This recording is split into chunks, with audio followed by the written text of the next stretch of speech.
Hello, and welcome to Never Seen It, a podcast where we watch movies we've never seen and then talk about them. I'm one of your hosts, Betsy, and with me, as always, is my co-host and my husband, Trent. Happy New Year. Happy New Year, Trent. So we're done with all the series that we've been running through the last couple of weeks, and now we're just going back to whatever we feel like. And what we feel like today is the 1999 cinematic masterpiece that is She's All That. I think you're overselling this just a little bit, Betsy. Maybe a touch, but that's only because I have seen it and you have not. No. Trent, my dear, dear husband, how in 23 almost years has it happened that you have not seen She's All That? Because I was never a teenage girl. Lots of teenage boys saw this movie. I know. So why did you not watch this? Why have you not sought this out? Are you not in the least bit intrigued? Because it seemed to me like it just was something stupid. If you really want me to be honest, it looked really stupid. When you were 14, 15, and thereabouts? Yeah. When in 99 I turned 15, so yeah. Why the hell would I want to see this movie? Because you love it. It's going to be your favorite thing you've ever experienced. So, obviously, this is, to some people, this is certainly a classic. Like, they just remade this on Netflix, and they did the gender swap thing. Yeah. So it has had a life since 1999. People our age are intimately familiar with this movie. And I'll say this. I have a cousin who is almost exactly a year younger than me. Mm-hmm. Was obsessed with this movie. And okay, first of all, she says that the lead and her look alike. Rachel Lee Cook and her look alike, which I can see. Yes. Okay. Yes, they actually do look alike. So this was especially special for her. Other than that, I have no connection at all to this movie. I've never really seen a lot of clips other than, like, I know. Let's just talk about the movie. What do you know about this movie? It's the classic tale of ugly girl is actually really, really pretty if you give her a makeover. Okay. You know, that whole trope. So, do you know the actual plot as to why that is? I can guess. What do you think? What is your guess? Your best guess as to why we need to make the quote ugly girl pretty? You could make a case for, you know, the jock who is Freddie Prinze Jr. is the other lead, the male lead, that maybe he's like a jock and he has to ask out the ugly girl. And I'm using these terms here in a way that in the teenage movie from 1999, a very simple mind would grasp onto. The jock has to ask out the ugly girl because he lost a bet. You know, that could be one thing. Okay. Or maybe he's actually got a heart of gold, and maybe he just wants to do right by the ugly girl who everybody picks on, and he wants to be the prom king, and he wants to make her the prom queen, and that whole thing. And that's just my initial thoughts. I mean, I really don't know why that she goes from one thing to the other. Okay. And who encourages this. I am like she's the girl with like the plain hair and the glasses and the plain clothes, and I've seen the scene where she comes down the stairs and she's hot. Okay. Or whatever. What else do you know about this as far as not so much the plot, but extemporaneous things about this movie, other related things? I don't think I know much of anything else. Do you know anyone else who's in it? No. I know because those are the two on the cover, and that's all I know. I know there are several people in this movie you will recognize. I imagine. I also know there are some significant cultural touchstones that are tied to this movie. And the second they happen, you'll go, oh! That's what this is. Yeah, probably. Probably, because it's been around long enough it's not possible that you haven't seen this somewhere. Sure. A clip, something, somebody. Yeah. We'll see. Yeah, it's a matter of context. Right. Why would I have any kind of knowledge about this? Because you love Freddie Prinze Jr. and Rachel Lee Cook, and they're charming and delightful, and it's 1999. And you know what Freddie Prinze Jr. does now for acting? He's a voice actor. He is a voiceover actor. And he is still married to Sarah Michelle Gellar this many years later. Yeah. Yeah, Freddie and Daphne from Scooby-Doo fell in love on the set and got married. I don't know if they fell in love on the set. I thought they knew them.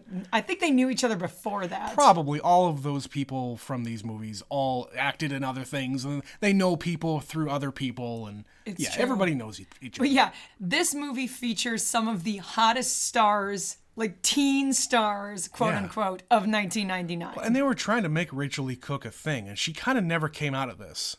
Not She didn't really do She much. had like 5 minutes. Yeah. And then that's about She it. had this starring role, and then maybe she got onto one of those TV shows on like the WB or something. She had a movie on Netflix a couple of years ago where she is the lead. She did a rom-com for Netflix. Well, sure. And she's in the remake of this movie. Of course she is, because you're going to be able to get her. If you're going to remake this movie, why not ask her? Yeah. But we're not at the remake, we're at the original. So we're gonna go watch it. 1999, the OG, She's All That, and we will be right back. Oh boy.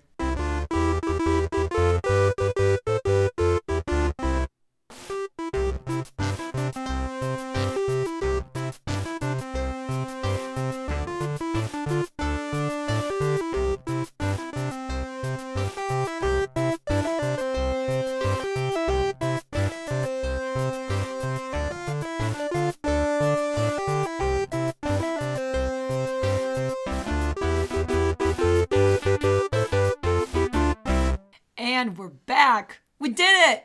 She's All That. Trent, is she all that?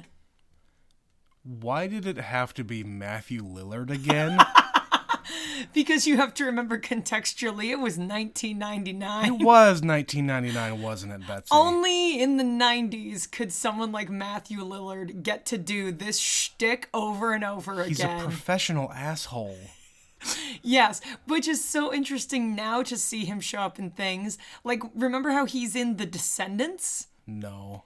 I've only seen that movie once. Okay, so in The Descendants, George Clooney's wife is having an affair with some like real estate guy or something. Okay. He's the guy she had an affair with, and he is just like normal middle-aged dude. And it's so jarring to see him in that because Jesus. this is the Matthew Lillard I know. Well, that's what everybody knows, because he just kind of disappeared after the 90s. And He never went away though. He just wasn't in big God. movies like this because it's like he's already too old here to be playing a Oh, teen. yeah. But that's the thing, he's not. Not here, No. but like in Scream, which was just a few years earlier. Sure, yeah, totally. Yeah, that, His name is Brock. of course it is. Of course it is. Why wouldn't it be? But yeah, this movie, Betsy. This is one No, of those. it's 20 plus years later. I can't completely shit on it, Right. and I'm not going to. It's not utter. It's not irredeemable. Yeah. There are moments in this that hold up.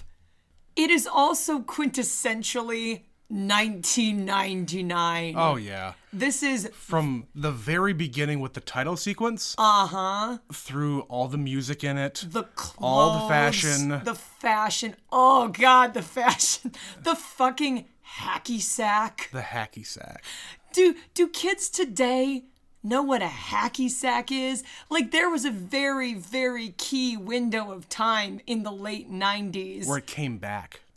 Well, what do you mean it came back? When was it Well, popular hacky sack before? was a thing from the 60s. It's something that hippies... Was it? Yeah, it was a hippie thing. Okay, I forget that. Yeah. Because there was, again, a small window. Well, remember, Betsy, in the late 90s, bell bottoms came back. If you did not did. remember. the 60s were The back. 60s were a thing. Which is why the the 90s now, are back. 30 years after the 90s, they're back now. Shut up, I hate you. Stop saying 30 years after the 30 90s. years. The fact that this movie is 23 years old pains me. Yeah. Because, like you said, we were barely teens when this was released. Yeah.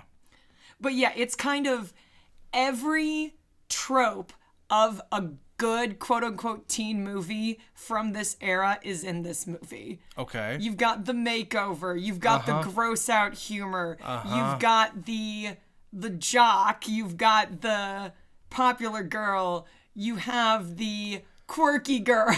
The clicks. The clicks. Yeah. Yeah. The thing I actually liked about this, watching this tonight, was the fact that the popular girls actually aren't total bitches. No, except for the one. Part. There's one, and then there's the girl in her art class who's a total Oh, D-bag yeah. to her. Oh, yeah. But the girls who are Taylor's friends, when they actually try to make an effort to hang out with Lainey, Yeah. they don't hate her. Right. They're not just vapid stereotypes. And that's the thing that kind of the thread throughout this movie. There are actually redeemable human beings behind these students. To a point. To a point. Not exclusively. There are certainly people who are just absolute walking movie cliches. Sure. And I get that. I mean, like you said, the whole thing is a cliche. I mean, I even said it in the intro. It's a jock there's a bet to try to get her to go to the prom. Okay, now here's something about this that you probably don't know. All right. Are you aware this is an adaptation? No. Why would I know that? So, like a lot of the good movies, the good teen movies from this era, this is based... American Pie. Well, no, but if you think of like 10 Things I Hate About You Sure. and Clueless, they're based on classic literature. Yeah, it's like Shakespeare. This is based on Pygmalion. You would probably know it as My Fair Lady. Okay. So it's basically, they have this, in My Fair Lady, they call her a gutter snipe. She's just London British trash. Mm-hmm. And they decide to take her to the ball, and they make her the belle of the ball. Yeah. Same thing, but there's somebody who like trains her and gives her elocution lessons and brings her up. That's what this story is based off of. Of course. It's So, a cliche. There is, yes, but it is not just something that is the Cinderella story. It's based on a piece Sure. of literature. Of course. And you've never seen My Fair Lady, so you wouldn't No. have gotten that reference. No, but it is a trope of cinema. Well, and this is very 90s. Like, I just named 2, and I know there's more. Yeah. What else? Oh, I can't think of them, but I know there were several of these movies that were adapted for teens in the 90s and early 2000s. You know, She's like the Man is another, like, Shakespeare. Like Romeo and Juliet. No, because that's just Romeo and Juliet through the lens of Baz Luhrmann. With guns and Yeah. bare-chested Hawaiian shirts. I don't know. That was an experiment, and it weirdly works. I don't know. I haven't seen it since I watched it in high school. I watched it in class in high school, in the class that I read Romeo and Juliet for the first time. That's usually when people watched When it. I was a when freshman. when they were in high school reading Romeo and Juliet for the Yeah. first time. Yeah. Yes. Yes, so this movie is based on a source material, but it is very loosely based, because, oh my god, Lainey, she's so quirky and awkward. Glasses and a ponytail. What? Oh my god, she couldn't possibly be adorable.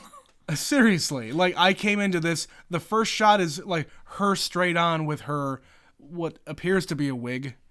Because I don't know if she My would, assumption I don't know is if she the would long have cut hair is her a hair. wig. Yeah, I don't think she would have cut her hair. Because yeah, I've never seen Rachel Lee Cook in anything else but short hair. It just fits.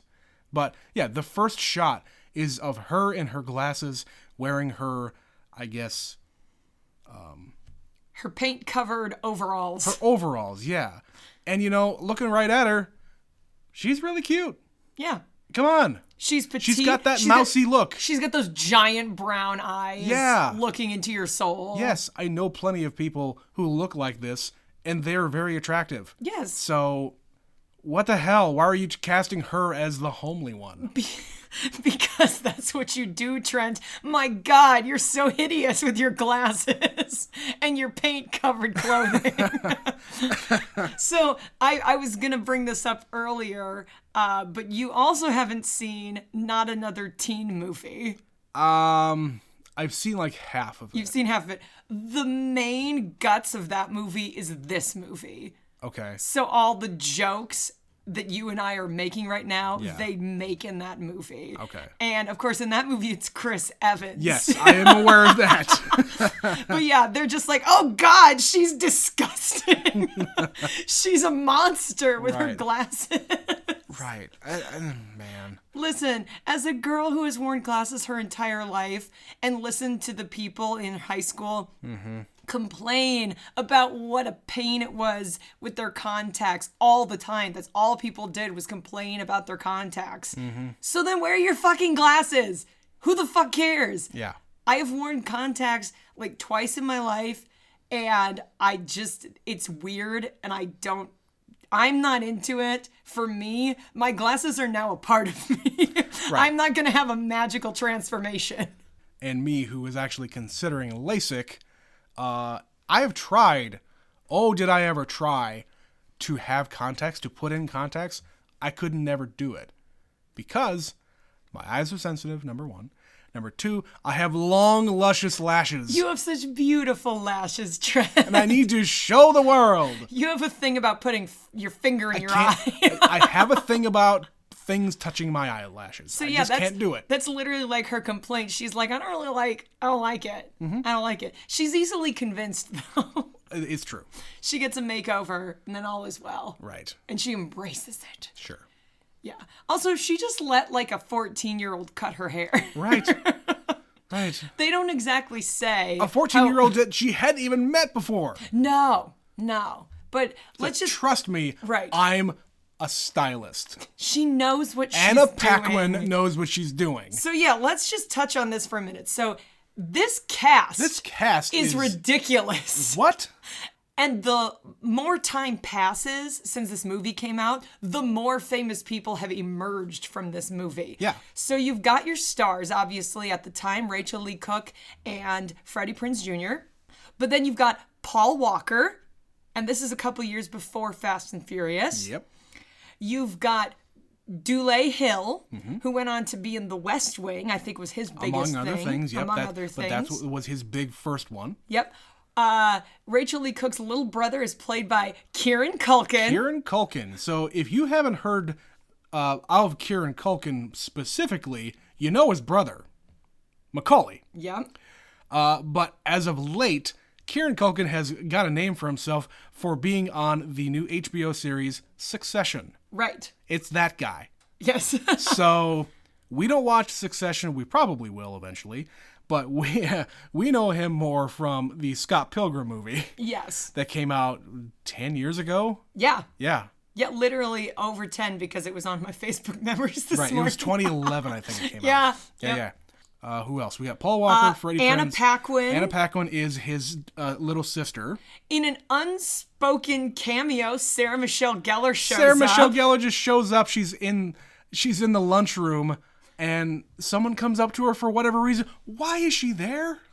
Probably because she was already dating Freddie Prinze Jr. and she was Buffy the Vampire Slayer. So if you've got her on set anyway, why guess. not? Oh, God. She had no lines. It was fine. No. You had Lil' Kim, Yeah. Usher, Gabrielle Union, and in a very tiny role, blink and you miss it, for fans of This Is Us, Milo Ventimiglia. And I'm not entirely sure that's exactly how you say his name, No idea. but I'm pretty sure that's right. We don't watch that show He either. is one of the soccer players who comes to clean her house. Blink and you will miss it. Yeah. But it is definitely him. He is a skinny little teen. So yeah, there's just so many people in this movie. And it's just like, holy crap, what is happening here? Right, we got Kevin Pollak as Yep. her dad. And Kevin Pollak was, again, one of those like character actors from the 90s. You have absolutely seen him in something. Oh, yeah. Absolutely. You will recognize him. Yeah. If you look He's up his name. mainly a comedian, but he shows up in acting roles sometimes because, hey, he gotta work. So, yeah, there is a huge cast in this movie. A lot of people I've seen in a lot of different things. Same with like Gabrielle Union. She was in this, and she was in 10 Things I Hate About You, and then a year later was in Bring It On. I was just gonna say, isn't she in Bring It On too? Yeah, she had a streak of these like really iconic teen movies. Yeah.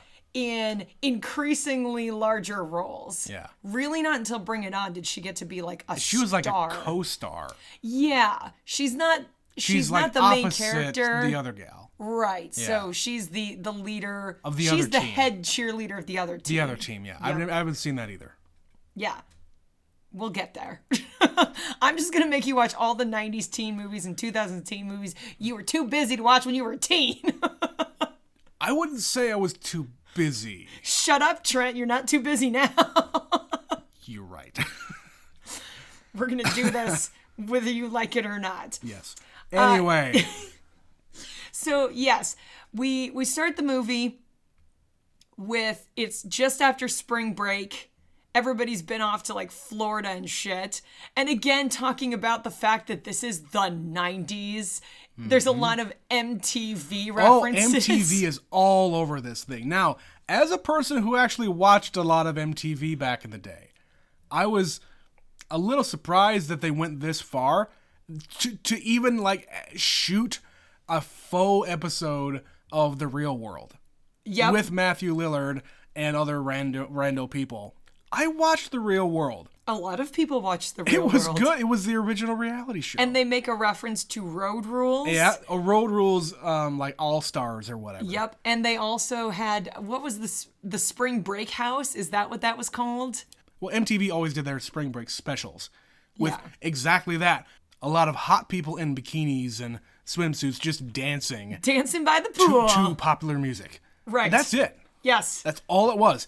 And, Carson Daly and whatever other VJs were in vogue at the time would be on the side just announcing, hey, we got this thing going on. We got this person up there. Okay, how about we listen to some NSYNC? Yay. Because that's what you did in 99. Right. And Zach's girlfriend, Taylor, Yeah. again, so like 90s Hanson references. Sure. She meets Brock Hudson, and he is an awful human being, but she's in love. What kind of name is Brock Hudson, Betsy? It's a play on Rock Hudson, but a very lazy play. It's very lazy. And there's kind of a lot of lazy writing in this movie. Like Jesse Jackson, Yeah. her white friend boy is named Jesse Jackson. Yeah. The main character's named Zach, and they say, what kind of a name is Zach? Like, Yeah. Laney Boggs. Yeah. Like, there's a lot of weird choices. It's like throwing things at the wall. Yeah, I would say if there's a word to describe this movie, it is lazy.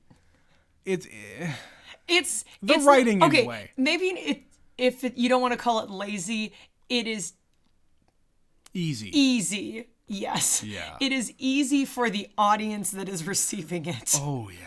Teenagers don't need complicated names. No. I barely remembered that Paul Walker was called Dean until the end of the movie. Yeah, no shit. I was like, what's his name? I kept writing Paul Walker. Now, before I forget, I wrote a bunch of things down here. So Jesse Jackson, Yes, the blonde friend. that's the guy. So is he like the gay best friend who isn't allowed to be gay in this 1999 movie? I didn't perceive it as that, but maybe. That's how I took it. He said that they've been friends forever, and she doesn't necessarily seem too like boy crazy or anything like that. She's had a hard life. I'm glad that they touched on that some more, because I think that's a very important part of why she is the way she is. Yes. She grew the hell up very quickly. She had to, yeah. So the whole idea with her is, she's kind of withdrawn from society, from the things that you do when you're at that age, and just to help out the family. And that's cool. But this kid grew, I guess I probably was in the same class together all these years and blah, blah, blah. Everybody's got friends like that. And they grew up just as friends, and I mean, they didn't really explore their relationship all that much. He's just kind of there to bring the plot along. Well, right. But and like at the end of the movie, he kind of has a moment with Zach's sister. With Anna Paquin, yeah. So that's why I was kind of like, I think they're kind of like flirting with each other. But not really. So yeah, I don't know. Yeah, I don't know either. Also, she's a lot younger. She's not that much younger. In high school, it seems like a lot of years. It's really not. It's true. It feels like it at the time, though. It's true. She also doesn't go to school there, so No. who the hell knows? But yeah, I think he's just the platonic best friend Sure. figure. They could have gone there, though. But in 1999, do you want to do that? What, with a gay best friend? Yeah. I don't know. I'm just trying to, because at this time we're like you said, I haven't watched any of these other movies. Was that a trope in movies of this day? I don't think so. Because Rarely. like Unless you were like a drama, like Cruel Intentions did it. fine. But like we watched Mean Girls, and that was absolutely a thing there. Right, and that's like 4 years difference, and that's all Sure. the difference it takes. Sure. Okay. All right. Well, it's just a thought I had. Yeah, I think you may be reading into that, but I could see where your point is, because Yeah. there is little representation in this film. No. Everybody is a cookie cutter cliche. They're all young and hot and horny. Well, yeah. But the only delineation away from that is the bitches in the art class. Yes. I mean, everybody else is the hot, young, rich people. California. California. Damn it, why didn't we go to high school in California? We could have been young and hot and rich. Or we could have been Laney.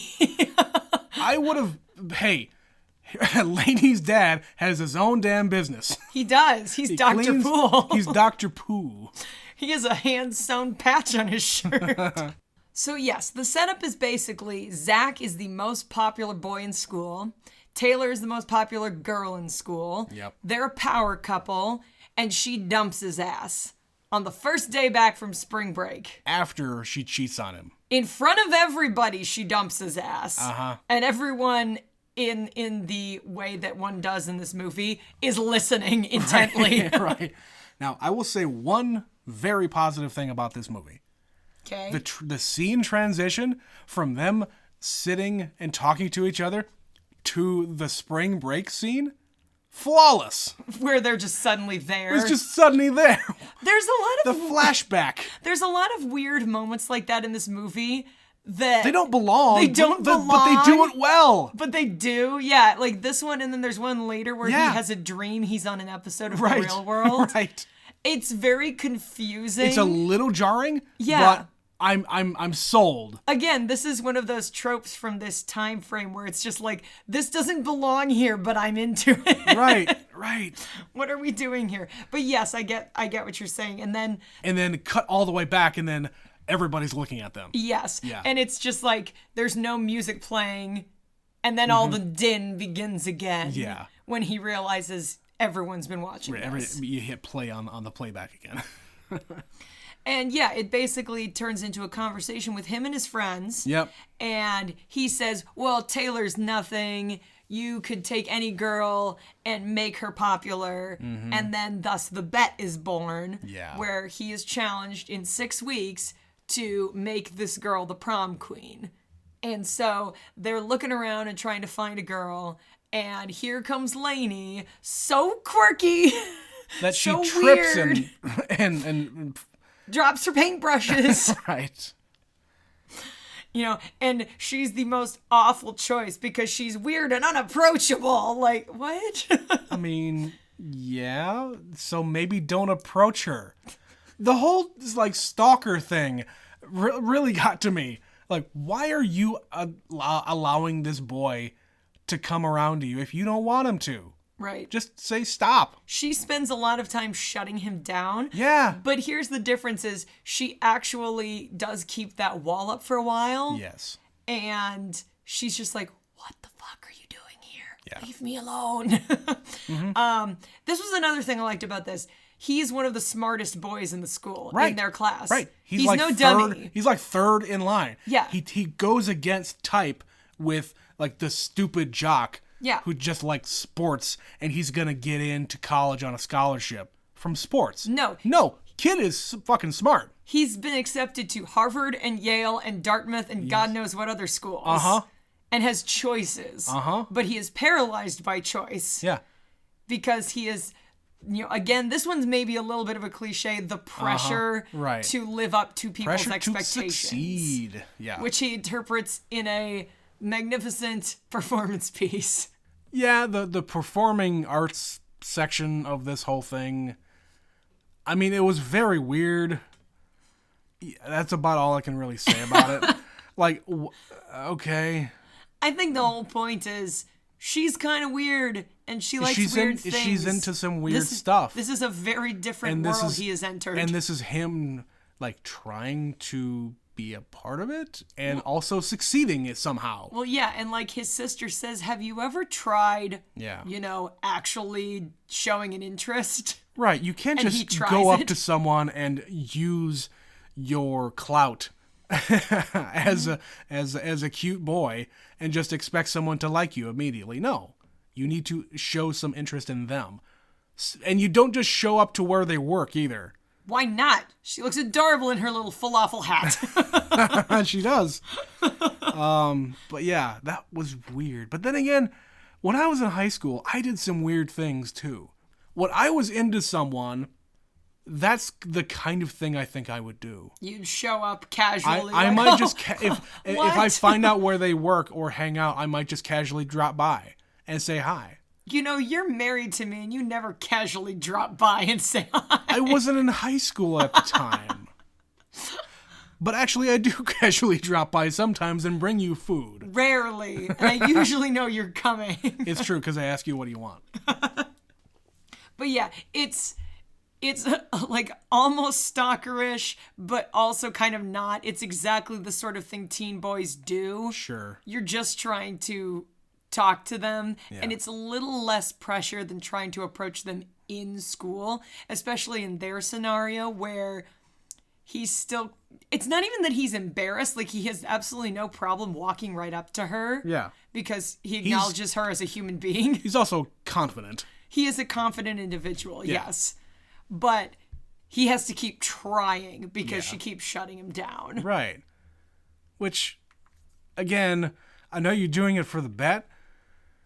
I don't know. Maybe I'll take the hint. No. I'm not into you. No. Go away. No. Come to my art show and I'll try to embarrass you. Right. Because that's what she's doing. Right. She lets the host or whatever know. That was absolutely intentional. Yes. Oh, we have somebody here, and she's just like, you don't have to. You don't have to if you're like a big old baby about it. Right. She doesn't say that, but that's basically what she's saying. Essentially. Like, fuck right off and die. You're going to do this. Yeah. You're going to do this. Everyone's counting on you, Zach. Don't drop it. Don't drop it. Zach. Oh, no. Which, again, that was an important character piece because, if I was in his position, if I had, 4.0 grade point average and I'm going to go to big fancy college and I have a very, very rich family, there's some pressure to succeed there. Absolutely. And that's you get a complex from that, I'm sure. And again, they didn't really address it fully because this movie was an hour and a half. They could have fleshed some things out a little more. Yeah. A little more. They had the one discussion or two discussions with him and his father. One about, the mail just hasn't shown up yet. The acceptance letter hasn't shown up yet. Well, I've got to go and talk to the admissions people over at Dartmouth. I owe him a call anyway. And he says, no, don't do that. Because he's got the letter. Because he's already got the acceptance He doesn't letter. tell Dad that. And that was another person I forgot to touch on. Tim Matheson is his dad. Yeah. The thing most people know him from is Animal House. Yeah. Yeah. He's one of the leads in Animal House. Yeah. And then he went on to be in a bunch of things. Like he's in Black Sheep. That's another thing from the I know 90s. his face. I just don't. I can't picture what I know I've seen him from recently. Right. He's done recent work too. Yeah. But yeah, another the cast getting fuller by the minute. Right. But yeah, so that doesn't work. He kind of crashes and burns with her. He keeps showing up at her house. Just when in doubt, show up to her house and impress her dad. Yeah, and then he's like impressing her dad and like trying to make friends with her brother. Yeah. He's like, "Hey, you want to play Sega?" That's right. 1999, play the Sega Genesis. But he invites her to the beach, and he basically gives her an ultimatum. Well, either you come to the beach with me, or I'm going to sit in your house in the basement and with your brother and play Sega all day. Right. We're going to play a lot of Sega. Yeah. So she goes to the beach with him, and his friends find out, and they all show up at the beach. And before we even say that, her dad, I mean, he's not totally oblivious because we all saw the last scene of him and his daughter. He's not completely oblivious. But why would he just be allowing this person to show up and hang out with his children all day? For no reason. He did come over and introduce himself. That's about it. But they know him. And that's the thing. I guess, everybody kind of knows this kid. Right. And if you have a friend to the house, that's not unusual. No. And frankly, these are probably people who never have friends over, and he's so thrilled that they have another human there. That's also doing very true. Doing teenage stuff. Based on the conversation that they had at the very end of the movie, yeah. He's probably ecstatic. Yes. That, oh my God, there's another person my daughter's age coming out, and he's a boy? Right.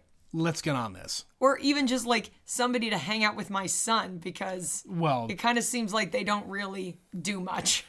No. And I think, isn't there like this undertone of like maybe the brother is ill? I don't know. Like there's something going on there? There's something they don't address about her brother. Yeah. Because he's wearing hearing aids the entire movie. Yeah. And I don't believe Kieran Culkin wears hearing aids. No. But he doesn't do or say or act in any other way interesting to indicate what that's about. Except the very, very first scene, she's bringing him breakfast and he's sick in bed. I don't think he's sick. I think he's sleeping because he's a teenager and that's what they do. She's just playing mom and trying to get him to get up and go to school because mom's gone. Sure. So it's up to her because dad's at work. Sure. So I don't think there was anything to it other than he's a teen. Okay. He's a teen boy. Didn't look like a teen boy. He looked pretty young. I think he's like 14, 13, like barely teen boy. He's pretty small for that age. He has not hit puberty here by any means. But yeah, so they go to the beach and we are greeted with some very quality dialogue. Quote, right. Check out the Bobos on Super Freak. Paul Walker. Paul Walker his is entire character. Fully Paul Walker here. Except if you let Paul Walker be the biggest D-bag on the planet. Yeah, he kind of was in the movie. But then again, that's kind of all he ever plays.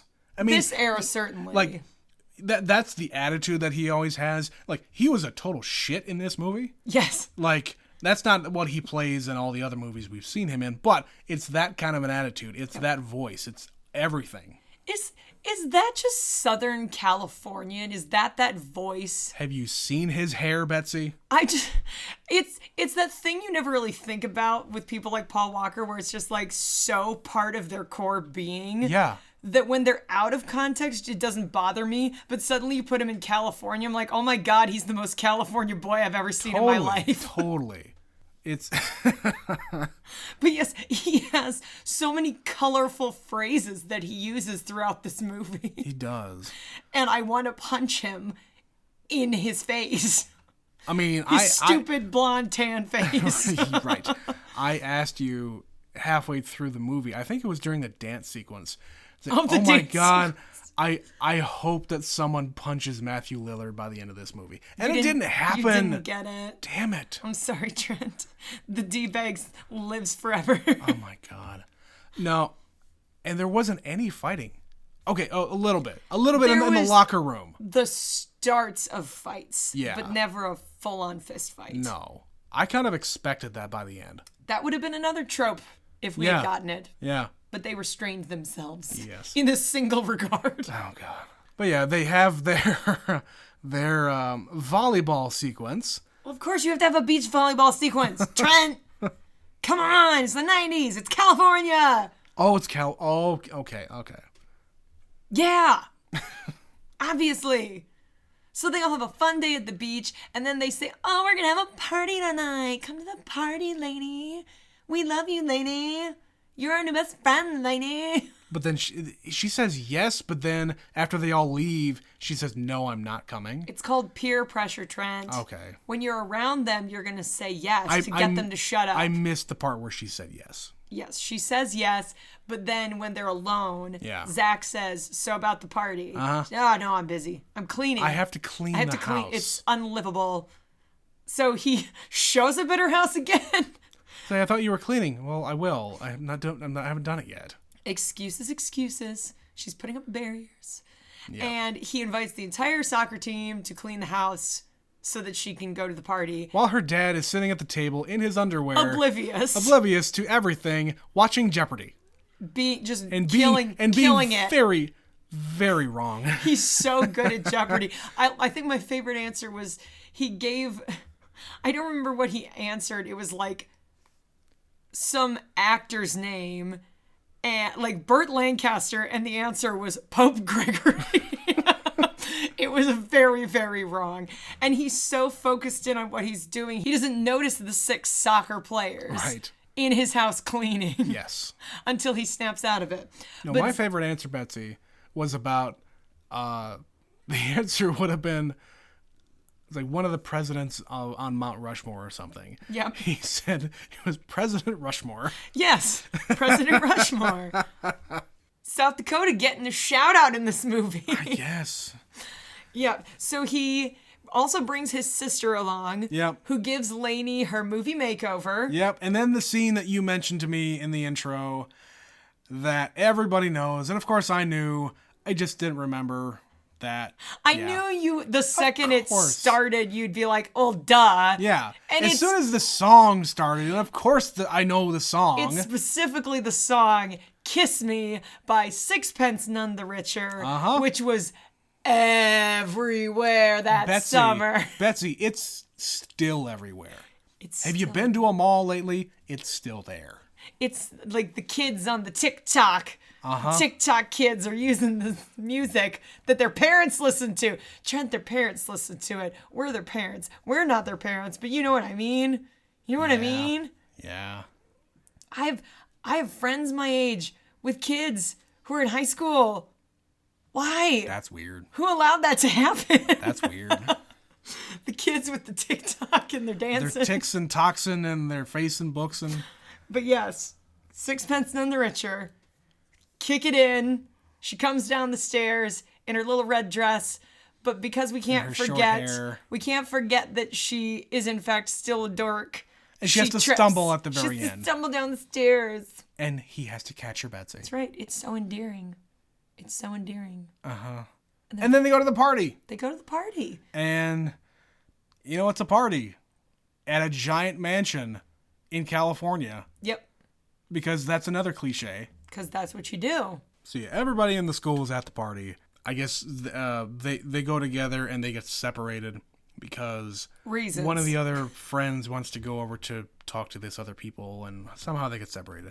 And Paul Walker's character is saying to Zach, it's like, so you actually did you come here with her? It's like, yeah, I brought her here. It's like the weirdest dialogue. Like, what does that even mean?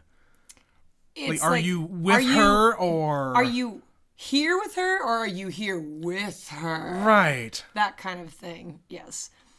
And yeah, like the bitch from the art class is puking in the bathroom, so she paints her face like a clown.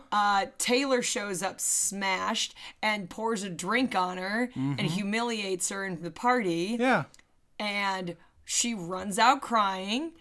And he gives her like a little pep talk. And she also says, I feel like I've seen this line somewhere else. Is that I never let them see me cry. I don't give them the satisfaction. Right. These fucking assholes. High school sucks. High school kids are terrible. Yes. I've been to high school in a much, much larger school than you. Right. And yeah, they're awful. Yes. And it's usually because somebody was awful to them first. Yeah. And it's a chain reaction. Yeah. And you are just on the receiving And you know, end. I kind of identified with a lot of the things that Lainey went through. Yeah. Like, I was withdrawn from a lot of people. I had some friends, not a lot. I wasn't involved in anything. I didn't have any talents. No, like her, you're just kind of trying to get through it. Yeah. She's just trying to get to the end. I go to school because I have to. I'm going to do as well as I'm going to do, and I'm going to get out of here. Yeah. I'm done. She's not a dork. She says she's not smart. I'm not a tutor. Yeah. Just leave me alone. I'm not that smart. I'm the weird art kid. Yeah. That's what I know. It's what I want. Go away. Right. Right. So, yeah, I identified with her in that. Now, going back to the line, I don't ever let them see you cry, is don't ever give them the satisfaction Yeah. of watching, of allowing them to watch you suffer. Because fuck them. That's all they want. Because fuck them. They're trying to make you miserable. Yeah. But yeah. Bitches like Taylor peak in high school, and that is all they have. Yep. Absolutely. And if you were a Taylor and when you were in high school, you better fucking make amends. God damn it. You bitches. Yeah, so somehow Lainey gets nominated to be the prom queen. We get more backstory about her mom, and they have like a little moment. Yeah, and going back to, like, the person who actually nominated her was Gabrielle Union, right? Yep. Yeah, it was her. So it was one of Taylor's friends. Because she's fed up with her shit. Right. Give her some competition. She says it many times. Yeah. Like, Taylor, you're being kind of a bitch. Yeah. Bring it down a notch or two. Yeah. But when she doesn't, she's like, fuck it, I'm going to give her competition. Right. Yeah, that'll show her. What else? You know, she is campaigning for prom queen, and she's handing out pictures of her with Hanson. You know, as one Hanson. does. There's a group that freestyle raps who want to vote for Lainey, and they say the name of the movie. That's the name of the movie. They say she's all that. Then you get the weird gross out scene with pube pizza. I forgot about this, and I don't like gross out humor. And for some reason, I can deal with it more in real life, but watching it on movies, I have just such a sensitivity to it. I cannot explain it. I hate watching shit like this. They didn't need to do that. They didn't need to be here. You could have done anything else where he's going to defend the little brother. Yeah, he stands up for her brother Yeah. to the bullies, but we throw in some pube pizza because it's 1999 and American Pie had just come out. I think. I don't know. I think It's that the same also year. came out in 99. It's Yeah. the same year, totally. And different ends of the spectrum, certainly. But, then, you know, Paul Walker's character Dean is pretending he likes Lainey, and he asks her to prom, and then he outs Zach and says, oh, you should really lay off that bet, man, neglecting to include the part he's the one who bet him to do it, And conveniently. Then, hey, Rachel Lee Cook gets to have the one F. That's right. Am I a fucking bet? That's right. Which, this is, again, those things that you remember from being younger. Yeah. And I'm assuming it's because it was a trailer on a movie I owned. The trailer, she says, stupid. She says, am I a bet? Am I a stupid bet? Ah. That's in the trailer. Okay. So when you get to the movie and she says the F word, it's like, what? Yeah. PG-13. Yep, PG-13. And hey, the acting there, great. Yeah. That was genuine. Yep. And then I wrote down this thought. So Taylor has been dumped by douchebag McGee. Yep. And she tries to get Zach to take her to the prom. Uh-huh. And she's like, be there at 8, blah, blah, blah. So stupid. And he instead takes his sister and stands Taylor up. Mm-hmm. And then we get to the prom. And this was the thought I wrote. Movie proms are weird. They're extravagant. I went to prom. We had junior, senior prom because I went to a very small school.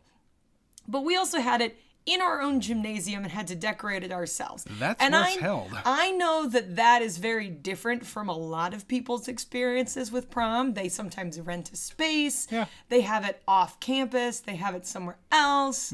You go and you have your little dinner somewhere, and then you take your pictures somewhere, and then you go to the prom, and it's just a big dance. Yeah. That was a very different experience than what I had. And I don't think this is what prom is. No. And that is every single movie I've ever seen where they have prom. It makes no sense. It's what the ideal version of prom is to a lot of people. I guess. But it's really not. But maybe in rich people California, That's true. that's how they do prom. I have no idea. I never went to prom, so what the fuck? Certainly not What in the California. fuck do I know? And then they have a choreographed dance number that Usher has put together for them. All of these high school students sure have a lot of choreo training. They have a lot of time on their hands to learn intricate dance moves. From Usher. From Usher. Yeah, and I skipped ahead a little bit, but basically, Dean shows up to her house, to Lainey's house. Her dad gives her a pep talk about, you have to stop being such a grown-up and enjoy your life and be a teen Do it once for in a you, while. not for anybody else. Do it for you. I have to remind you who the parent is here. Yeah. So he gets his little speech in. Uh-huh. They go to the prom. Dean brags to all his friends that he's gonna take Lainey to a hotel and he's gonna do it with her. They're gonna do it. But of course, her friend overhears because that's what happens in these movies. Uh-huh. And then Zach becomes the prom king and Taylor becomes the prom queen. And so that means Zach loses the bet. And he gives a speech about, this might be the best it gets for some of you. Yeah. Taylor. Yeah. Yeah, again, prom king and queen. That's a weird concept. Did you have prom king and queen? I think so. I know you didn't go, but No. you were there. I didn't care. I literally did not care. I just find it weird that we just have so many kings. There's homecoming king and prom king, and I don't know. We didn't have a prom king and queen, but we had like 12 people at prom. I don't really like that whole trope. I don't know what the point of it is. Like I understand a homecoming king and queen more than a prom king and queen, I guess. I don't know. None of it makes sense to me. At least in the homecoming, you get to like ride on a float or something. You get some crowns and you move on with your life at the prom. I guess. After Lainey loses, Dean and Lainey leave. Mm-hmm. It is revealed that, oh no, he's gonna bang her on prom night, and so he's driving all around town. Zach's trying to find him. What hotel? Where? And that whole thing is like, okay, did you ever meet Lainey? She's not gonna do that. No. Period. And he figures that out, I think, relatively quickly because once again, he ends up at her house. Right. That's his go-to move. Show up at her house. Uh-huh. And basically let himself inside. Yes. But, supervised. His dad is there. It's true. Her dad is there, excuse me. Yeah. And it's revealed that he made a move and she blew an air horn in his ear, basically permanently damaging his hearing. Good on you. Because, that's what you deserve sometimes. Yeah. And then they go out to her backyard and she's beautiful and she feels pretty and she says she feels just like Julia Roberts in Pretty Woman except for the whole hooker thing. Yeah.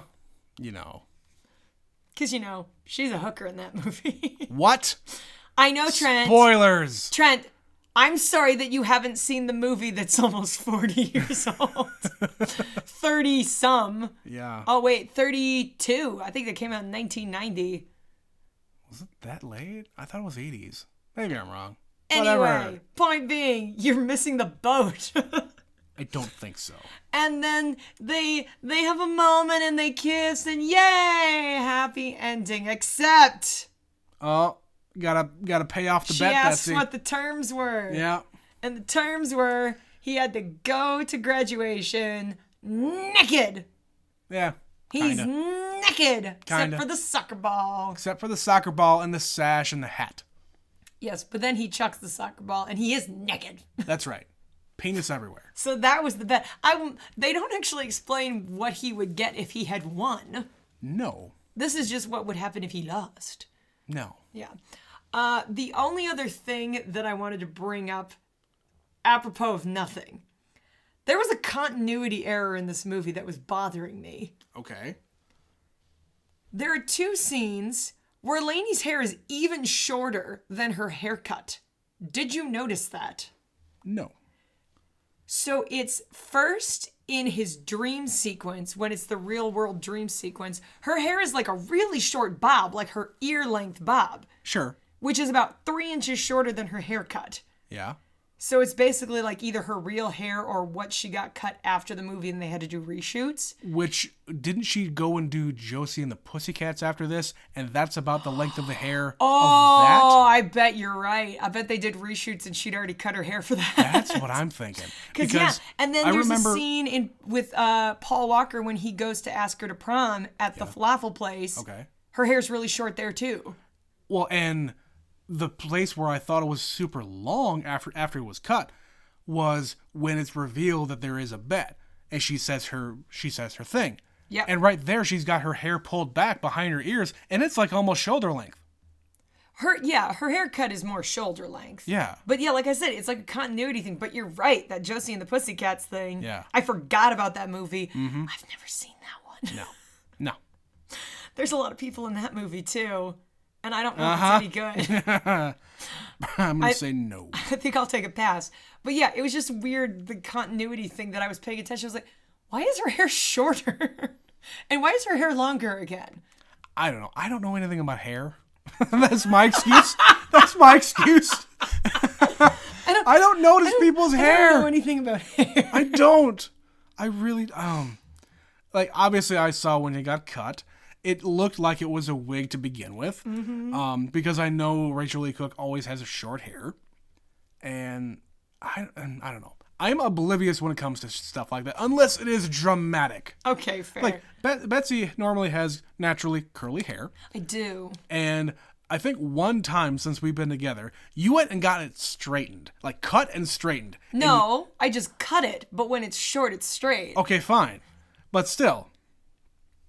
You came home looking like someone out of a boy band. I sure did. It was very dramatic. I can't help that my hair looks like a boy band haircut from the 90s. Yes.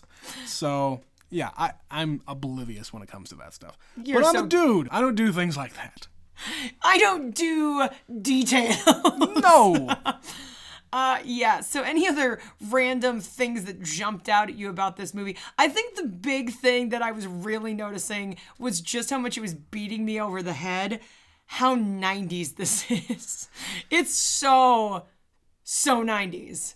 Or early 2000s. It's just that cusp where everybody has like spiky gelled hair and spiky blonde hair and little floral hair clips and tube tops and chunky heels and glitter. So much glitter. Keep going. And ushers there.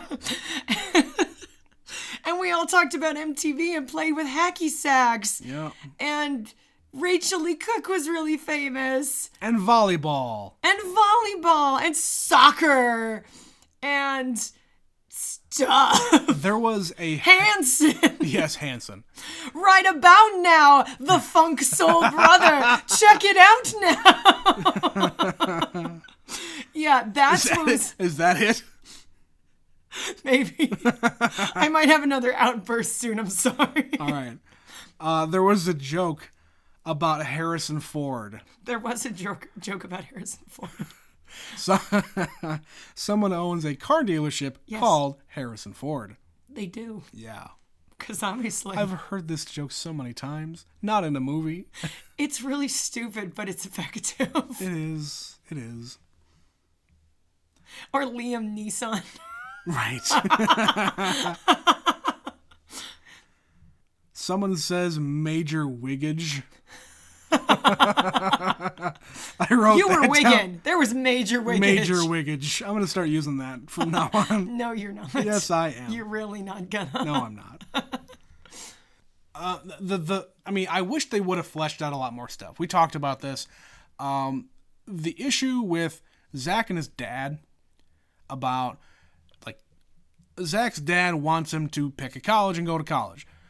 In 1999, that's what you did. For the past basically 20 years, that's what you are expected to do. You graduate from high school, you go to college. That's the cycle. Yes. But in 1999, it is a very strange thing to go against that trope. To not go to college, and not try to get into the best school, you go and do what you want to do. If you're mature enough to make that decision and be confident in that decision, go and do it. Or take some time off before going to college. Figure it the fuck out. Right. I have some friends who skipped a year. Like, they took a gap year before they went to college. And I kind of forget that because they were freshmen when I was a freshman, but they're actually a year older than me. Right. And that's what they wanted to do. They're like, I'm going to take time off and figure out what I want to do. Do it. Because you know what? You're I think 18 years old. Right. A lot of us, it's like, here, make the most important decision of your life. What do you want to do forever? Right. You think I knew what the fuck I wanted to do? No. I don't know what I want to do now. I declared a major my junior year because they pulled me aside and said, listen, you can't keep taking classes if you don't declare a major. You kind of have to do this here. You're paying us all this money and we thank you, but you can't just do this forever. And I sort of fell into a major, but it's like, Yeah. I'm not even pursuing what I went to college for. No. Because it's rare. It's rare, especially when you decide at 18 what you want to do. Yeah. And I heard somebody say once, and I think this is very important. College is important to a point, but your major matters a lot less. Because what a lot of employers want to see is that you can start something and follow through on it. If you decide that you're going to go to college and finish it. But if you decide not to, that's also fine. But you need to have some kind of commitment to something. Yep. So have an avenue. Go volunteer and commit to that. Go to the Peace Corps. Go do something and make a difference in either your life or someone else's life. Try. Yeah. Try and follow through. Yeah. That's the most important thing that places are looking for. So our boy Zach in this movie, he also has the luxury of money. Oh, yeah. He could do what the fuck he wants. Yeah. It's gonna be fine. If your dad went to Dartmouth, that means you come from old money. Uh-huh. Your grandpa had money. Your grandma had money.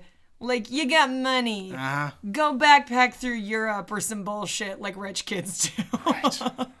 Go to art school. Ugh. Yeah. He makes a joke about art school. Like, that's even unresolved. Like, he doesn't actually make a choice. No. He just decides not to. His choice is not to decide. Right. He decides not to decide. And that's cool. Yeah. You're 18. You don't necessarily have the cognitive ability to make a decision like that.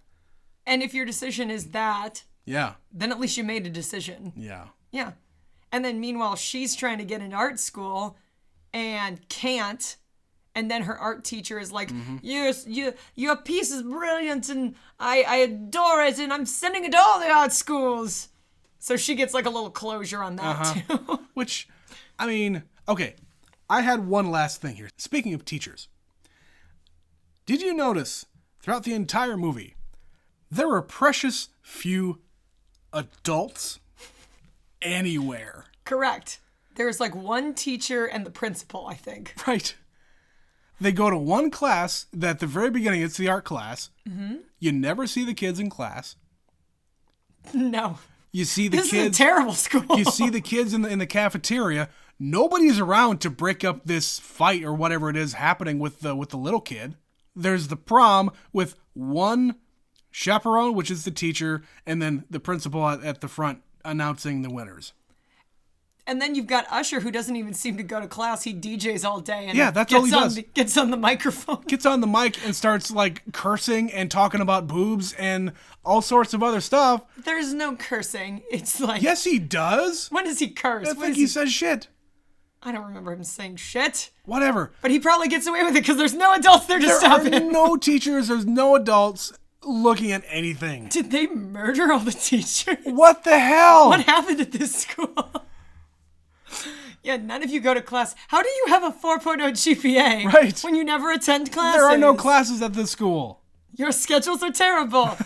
You are undisciplined and unruly. I don't understand. No, I hadn't noticed that, but now I'm bothered by it. I know that's not the focal point of this movie, but it is the point that needs to be But made. you know, in movies like this, oftentimes you actually are seen going to classes. There Yeah. are scenes in class with your other classmates. You're at least like making plans in the back of the classroom or Right, something. right. The cliche is you're in the back of the classroom whispering to your classmate, your friend, or whatever, doing whatever it is back here and not paying attention to what is being taught. Yes. Yeah, no, I hadn't noticed that, but you make a valid point. These kids are dumb. Even all their parents are gone. Like the kid's throwing a party at his house because his parents are gone. Right. Again, California. You Who wonder knew? why all these children are bastards. Assholes. Yeah. Running the show, trying to make And life choices on their own. They're like smoking outside and At graduation. at graduation, drinking. Everybody's drinking. Now, I understand that it's high school and everybody drinks anyway. I never did. You never did. But we were boring. Sure. But again, everybody's drunk all the time. Yep. Well, and then at one point, like, Kieran Culkin makes a drink while his dad is home. Right.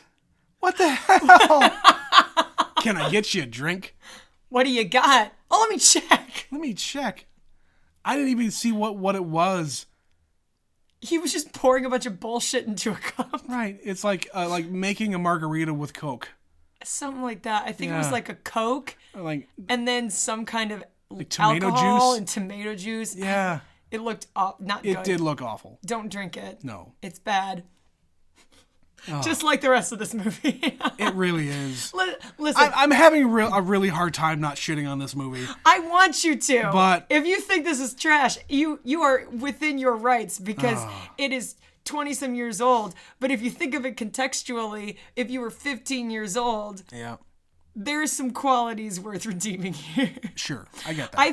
I think that there is a developed idea and there are pieces of this that were not explored in other teen movies. No. But then it is so I cluttered with cliches Yeah. and other tropes, it's hard to get over it. And I think we have evolved as a society. As a society, we've evolved have. enough to not make movies like this anymore. No, if you made a movie like this now, and they remade this movie, Yeah. and it bombed. Yeah. It was terrible because you can't capture different that era. same sort of energy. It's a different in modern era times. with different kids. Yes. And Rachel Lee Cook. And kids today, damn Kids today. Kids today, they're a lot more, for lack of a better word, woke Yes. about a lot of these issues. And savvy. Yeah. You did not see one kid on the internet in this movie. It's 1999. There weren't any- Not one computer. There was maybe one There's girl on a cell phone. One cell phone, two beepers. Oh God, I forgot Two the beepers. Again, fucking beeper. 90s. 90s. Yeah. Modernizing this kind of a movie is hard. Yeah. And You could do it, though. You could do it. You could do it. It could be done. But that's why teen movies a lot of times have gone the way of the dodo. You have to be so careful Yeah. and selective Yep. and have a very developed vision Yeah. before you can execute it. Yeah. And for its time, this was a big deal of a movie. Of course it has it was. inspired many other movies since then. Yeah. I don't think it is the worst movie of all time. Do I think it's a good movie? No! This movie's awful. I love it. I love this awful movie. For what it is, sure. Exactly. And that's all I'm getting at. Yeah. Is for what it is. You could throw this on. This is a cable movie. When you're in the hotel and you got nothing to do, you watch this movie because it's on. I'd rather watch Legally Blonde. Fair. Because one of them is better than the other. 100%. It is Legally Blonde. Legally Blonde is the better movie. It listeners. is. So there you go. That's She's All That. 1999. We have to do that now. Except now it's called He's All That, so it doesn't matter. It doesn't matter. Yes, Betsy, yet another movie that you have gotten me to see, that you've wanted me to see for a long time. It's the goal, Trent. It's the whole point of this endeavor. It's true. It's true. Even though it's the two of us, it's mainly me. So we never really acknowledge that often, but it's we true. do enough. It's true. It's very rare that I've seen a movie that you haven't. Glaring oversights tend to be one-sided. Yes. Yes.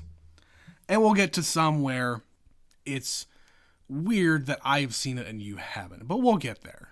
We'll get there to some more. Anyway. But yeah, that's the end of the show here for today. No emails today, but if you want to reach out to us, tell us what you think your favorite 90s teen comedy is. I'm sure you got opinions. I'm sure. Let us know. Email us at neverseenitpod@gmail.com. Follow us on Twitter at neverseenit_pod. And if you wish, you can support us by clicking the link in the podcast description. It'll take you to a page on anchor.fm. And you can throw us a buck if you please.